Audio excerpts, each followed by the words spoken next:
The words came out of nowhere. We were sitting at the kitchen table on a quiet Tuesday night. Nothing dramatic happening, no argument, no tension, just the soft hum of the refrigerator and the faint glow of the TV in the living room. She had been scrolling on her phone, barely touching her dinner, which wasn't unusual lately.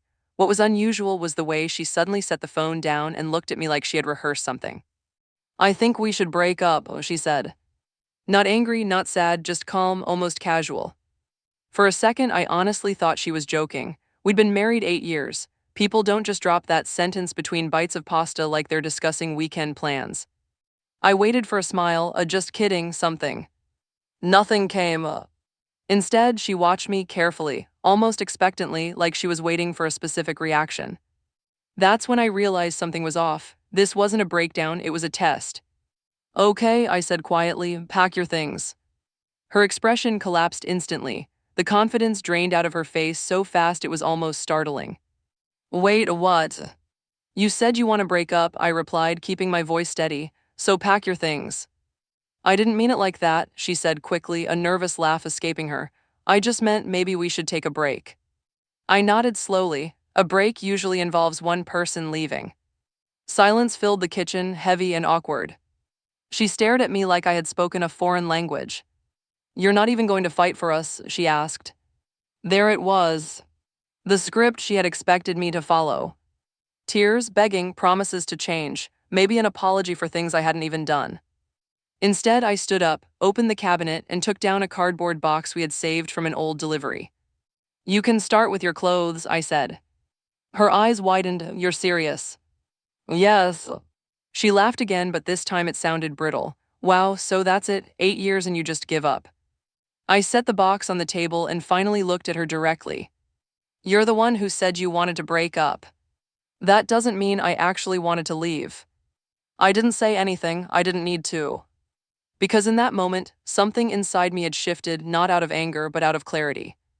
For months, maybe years, I had felt like I was walking on eggshells. Every disagreement turned into a dramatic threat. Maybe we shouldn't be together. Maybe I'd be happier alone. Maybe you don't even care. Each time I reassured her, apologized, tried harder. And each time, it bought a few weeks of peace before the cycle started again. But something about tonight felt different. Maybe I was just tired. Maybe I finally saw the pattern for what it was. Or maybe I realized that love shouldn't feel like a hostage negotiation. She didn't touch the box. Instead, she crossed her arms. "So you don't love me anymore." "That's not what I said." "Then why aren't you stopping me?" "Because I don't want to be with someone who wants to leave." Her face twisted like I had insulted her. "I don't want to leave," she said, softer now. "You literally just said you did." "I said I think we should break up, that's different." "How?" She opened her mouth, then closed it again. "I just wanted to see if you still cared," she admitted finally, voice barely above a whisper. There it was, the truth. Not a crisis, not a decision. A test. Something inside my chest tightened, not heartbreak, but disappointment. Deep, heavy disappointment. "Do you know what that feels like?" I asked quietly. "To hear the person you built a life with say they want to leave just to check if you'll chase them." Tears welled in her eyes. "I didn't think you'd actually say okay." "That's the problem." She wiped her face angrily. "You're being cold." "No," I said, "I'm being honest." I pulled out a chair and sat back down, suddenly exhausted. "You want proof I care?" I continued. "I stayed through every argument, every time you threatened to leave, every time you made me feel like I had to earn your love again." She looked down at the table.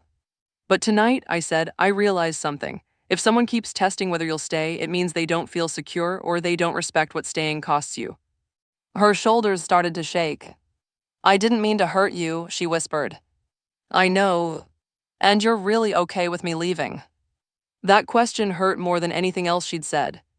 Because it wasn't about love, it was about control. "I'm not okay with it," I said, "but I'm not going to beg someone to choose me." The room went silent except for her quiet crying. After a long time, she spoke again. "What if I don't want to go?" I looked at the box between us. "Then don't say you want to leave." She nodded slowly, like the simplicity of that statement had finally landed. "I was scared," she admitted. "Things felt routine. I thought maybe if I shook things up, you'd fight for me." "I've been fighting for us for years," I said gently. "You just didn't notice because it wasn't dramatic." She covered her face with her hands. I'm sorry. For the first time that night, her voice sounded genuine, not defensive, not manipulative, just tired. I don't want to lose you, she said. I leaned back in my chair, studying her. The woman I married was still there somewhere beneath the fear and insecurity and need for reassurance. But something had changed for me too. Then we need to stop doing this, I said. No more threats, no more tests. If something's wrong, we talk about it like adults. She nodded quickly. Okay, I promise. Promises are easy in emotional moments. Keeping them is harder. I slid the box off the table and set it on the floor. Put it back in the cabinet, she said quietly. I hesitated, then did. She stood up and walked around the table, stopping beside me. For a moment she looked unsure, like she didn't know if she was allowed to be close anymore. Then she wrapped her arms around me. Her grip was tight, not romantic, not gentle but desperate. I thought you'd never let me go, she whispered into my shoulder. I didn't hug her back right away. Not because I didn't care, but because I needed her to understand something important. Finally, I put my arms around her too. I don't want to let you go, I said, but I won't stop you if you choose to leave. She pulled back, eyes red, searching my face. I'm not leaving. Good, I said softly, because next time I might not ask you to pack, I might just hold the door open. That scared her more than any argument ever could. And maybe that was what we both needed, not drama, not threats, but the quiet understanding that love isn't proven by how hard someone fights to keep you. It's proven by how carefully you choose not to lose them in the first place. That night, nothing dramatic happened. No shouting, no slammed doors, no cinematic reconciliation.